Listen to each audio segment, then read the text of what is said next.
Aussie conditions demand tough trucks, so we've tested our best utes to find out which one is king of the hill.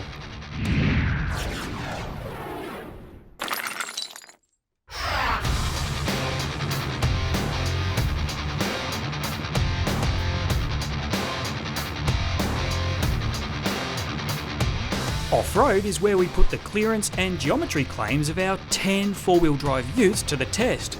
And there were some surprises in the field this year, mostly from newcomer SsangYong. You might look at the Musso's specifications on paper and think that its ground clearance and wading depth are going to be its biggest detractors off-road, but that's not necessarily the case. What is a bit of an issue is that the electronics can't be fully turned off, and they do inhibit engine performance on steeper grades and rock climbing and such. Gearing and grip is equally important here. The strengths and weaknesses of the field quickly apparent when popped in low range. The Triton's always been a really capable thing off-road, and this latest generation carries on that fine tradition. One of very few vehicles to have a centre locking diff as well as a rear locking diff, and that will get it around just about anything. It's certainly getting it up and around anything we're throwing at it here today. On balance, and considering all that a ute must do off-road, there was one here that stood tall among the pack. Well, the Ranger is such a good all-rounder off-road, and it's not just suspension geometry, clearance and articulation that makes that so.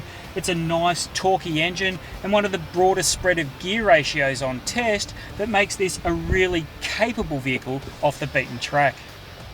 With every dual cab ute tested thoroughly at our off-road circuit, our judges felt the Ford Ranger was the most capable on test.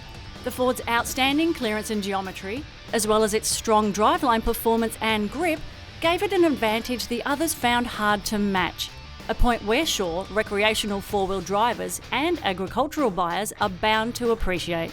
To find out how our field handled towing and payload duties, and to see which one has the most comfortable cabin, or to watch this comparison in full, simply click on the links below.